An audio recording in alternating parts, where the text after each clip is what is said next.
প্রচণ্ড গরমের দাবদাহে আমাদের সবার জীবন প্রায় ওষ্ঠাগত। বাচ্চাদের স্কুলের গরমের ছুটিও পড়ে গেছে, তাই বাড়িতে বসে ভাবছেন এতদিন ছুটি কিভাবে কাটাবেন। প্রচণ্ড গরমেও যদি একটু শান্তির খোঁজ পাওয়া যেত, প্রকৃতির কোলে বসে নিরিবিলিতে একটু আরাম অনুভব করা যেত, তাহলে বোধহয় খুব ভালো হতো। এই গরমে ঠান্ডার আমেজ নিতে ঘুরে আসুন পশ্চিম সিকিমের সেই সুন্দর পাহাড়ে ঘেরা প্রকৃতির মাঝখান থেকে।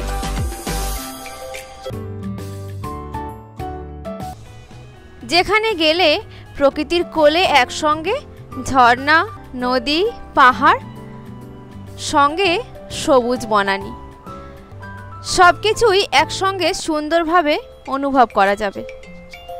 যেখানে চোখের আরাম হবে, সঙ্গে মানসিক শান্তিও মিলবে।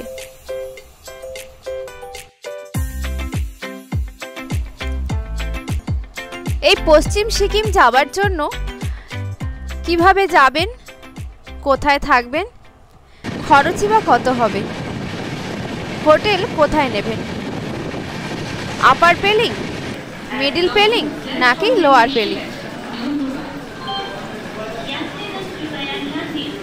প্রথমে আসি এনজেপি কিভাবে পৌঁছবেন। এনজেপি যাওয়ার জন্য শিয়ালদা থেকে অনেকগুলি ট্রেন আছে। তার মধ্যে দার্জিলিং মেল, উত্তরবঙ্গ এক্সপ্রেস, পদাতিক express, Teesta Torsa express, Kanchankanya express ইত্যাদি। এই সমস্ত ট্রেনের নাম্বার এবং টাইম সবকিছুই আমি ডেসক্রিপশন বক্সে দিয়ে রাখলাম। আশা করি আপনাদের প্রয়োজনে আসবে। চলুন, এনজেপি তো পৌঁছে গেলেন, এবার এনজেপি থেকে পেলিং যাবার পালা। এনজেপি থেকে পেলিং যাওয়ার জন্য 4 সিটার, 7 সিটার, 8 সিটার গাড়ির ব্যবস্থা আছে। এনজেপি স্টেশন থেকে বাইরে বেরোলেই সামনে চোখে পড়বে ট্যাক্সি স্ট্যান্ড। সেই স্ট্যান্ড থেকে প্রয়োজন মতো গাড়ি নিয়ে নিন। তবে অবশ্য হ্যাঁ, গাড়ির দাম দরটা একটু বুঝে।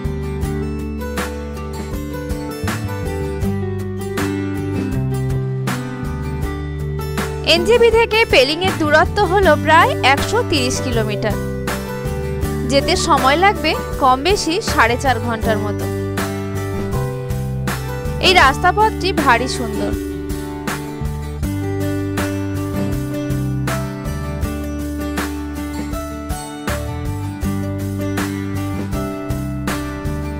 এনজেপি থেকে পেলিং যাবার জন্য গাড়ি ভাড়া লাগবে আপনাদের 4 থেকে 4,500 টাকার মতো। তবে অবশ্য এই গাড়ির ভাড়া পিক সিজন অনুযায়ী ওঠা পড়া হয়। যদি অফ সিজন হয় তাহলে একটু কম হয়, ভরা সিজন হলে একটু বেশি হয়। বার্গেটিং একটু করে নেবেন। পেলিং তো পৌঁছানো গেল, এবার প্রশ্ন কোথায় থাকবেন। প্রথম দিন পেলিং পৌঁছতে আপনাদের প্রায় বিকেল গড়িয়ে যাবে। পেলিং পৌঁছানোর সঙ্গে সঙ্গে সবার আগে প্রয়োজন একটি হোটেল, যেখানে আমাদের বিশ্রাম নিতে হবে।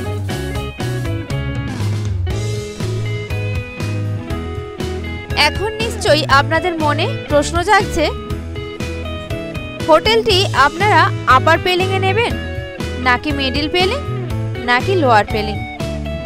আমি অবশ্য বলবো এক্ষেত্রে আপার পেলিং এ হোটেল নিলে কাঞ্চনজঙ্ঘার সুন্দর ভিউ দেখা যাবে। আমরা ছিলাম আপার পেলিং এ, যার ভাড়া পড়েছিল প্রায় 1300 টাকার মতো, মোটামুটি বাজেটের মধ্যেই।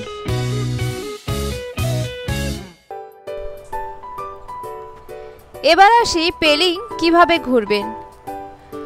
প্রথম দিন পৌঁছে পেলিং এর কাছে ছোটখাটো মার্কেট আছে, পায়ে হেঁটে একটু ঘোরাঘুরি করুন, সঙ্গে কিছু খাওয়া দাওয়া। তবে রাতের খাবারের জন্য খুব বেশি না থাকলেও হাতে গোনা দু একটি হোটেল আর রেস্টুরেন্ট আছে। প্রয়োজন হলে ওখান থেকে খাবার নিতে পারেন অথবা হোটেল থেকে নিয়ে নেবেন। পেলিং ভালোভাবে ঘোরার জন্য কমপক্ষে 3 রাত্রি 4 দিন হলে খুব ভালো হয়।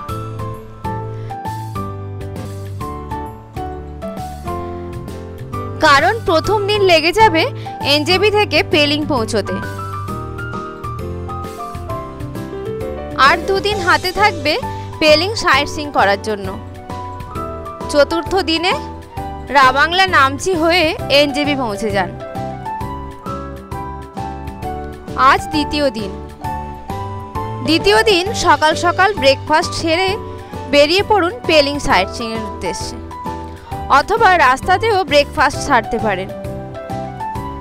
পেলিং সাইট সিইং এর জায়গাগুলি হলো Khecheopalri lake, Rimbi orange garden, Rimbi নদী, কাঞ্চনজঙ্ঘা ওয়াটারফলস, মনস্ট্রি, স্কাইওয়াক এবং সঙ্গে শেষে থাকছে বার্ড পার্ক।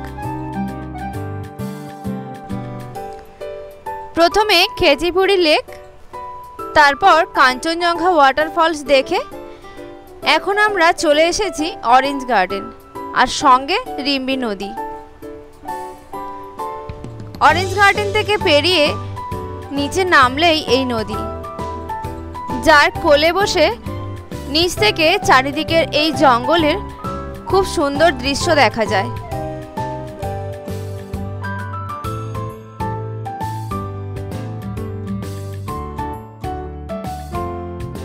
নদী থেকে উঠে আসার পর ওপরে আসার সময় পাশে এই কয়েকটি দোকান পড়বে। এখানে বিভিন্ন রকম ফলের জুস বিক্রি হয়।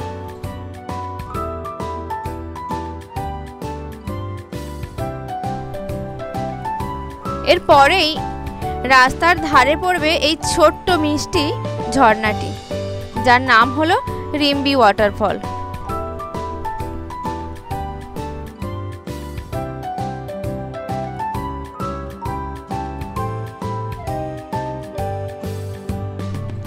এরপরে আসবেন পেলিং এর সবথেকে আকর্ষণীয় জায়গা স্কাইওয়াক। জনপ্রতি 100 টাকা করে এন্ট্রি ফি দিয়ে ভেতরে প্রবেশ করতে হবে। তবে স্কাইওয়াক কেউ যদি এড়িয়ে যেতে চান তাও যেতে পারেন। মন্দিরে ওঠার জন্য ওপরে এমনি সিঁড়ির ব্যবস্থাও আছে। স্কাইওয়াকের ওপর থেকে 360 ডিগ্রি ভিউ দেখতে খুব সুন্দর লাগে।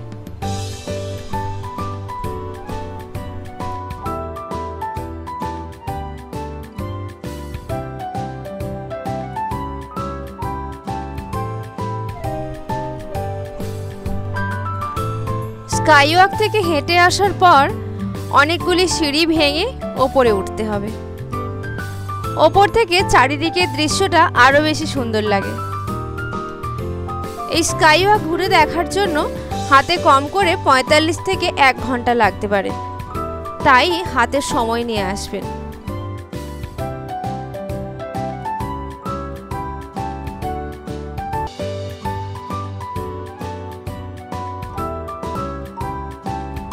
এই দৃশ্যটি হলো একদম ওপর থেকে, যা দেখলে মনে হয় যেন পুরো ছবির মতো রং তুলি দিয়ে কেউ এঁকে দিয়েছে।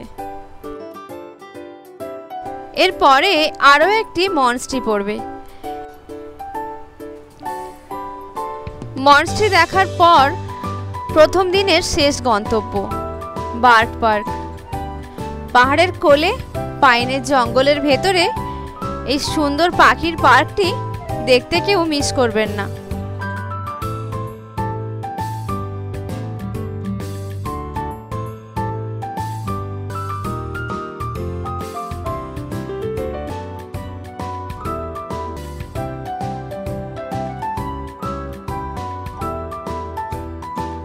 পাখির এই পার্কটি দেখে হোটেলে ফিরে তাড়াতাড়ি খাওয়া দাওয়া সেরে ঘুমিয়ে পড়ুন, কারণ পরদিন সকাল সকাল উঠে ভোরের সেই কাঞ্চনজঙ্ঘা দৃশ্য দেখতে হবে।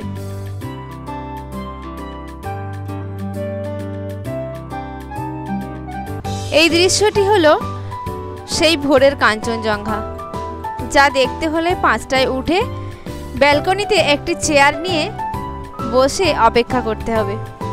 কিছু মুহূর্তের মধ্যে কাঞ্চনজঙ্ঘা কিভাবে রং বদলে যায় তার প্রত্যক্ষদর্শী হওয়ার জন্য।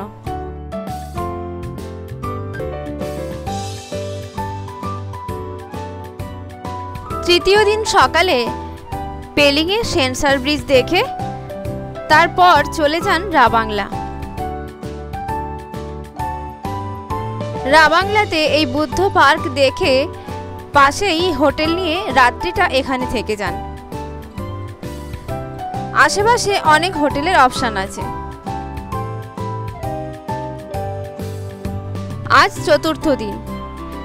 চতুর্থ দিন সকালে রাবাংলা থেকে স্নান সেরে বেরিয়ে পড়ুন এনজেপির উদ্দেশ্যে। আর পথে দেখে নেবেন টেমি টি গার্ডেন, নামচিতে চারধাম, তারপর সন্ধ্যায় এনজেপি।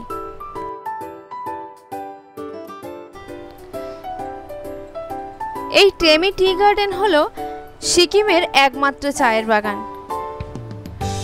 সুন্দর এই চায়ের বাগানের ভেতরে ঢুকলে ফিরে আসতে মন চায় না।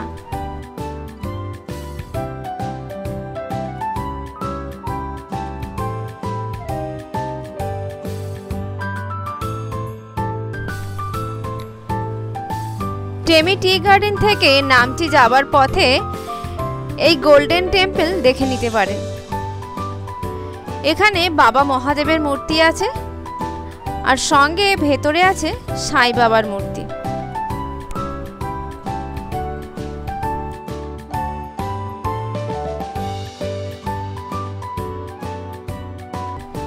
চতুর্থ দিনের শেষ গন্তব্য নামচির এই চারধাম,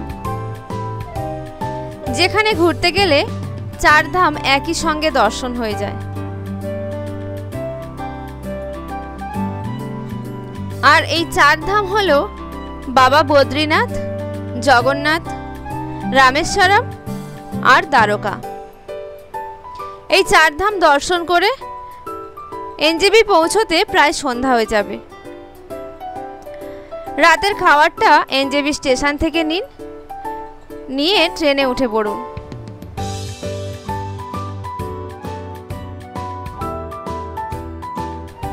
পেলিং যাওয়া ঘোরা সবকিছুই তো হলো।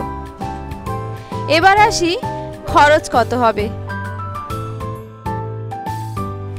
8 জনের গ্রুপে এলে থাকা খাওয়া ঘোরা সবকিছু নিয়ে জনপ্রতি প্রায় 7,000 টাকার মতো খরচ হবে।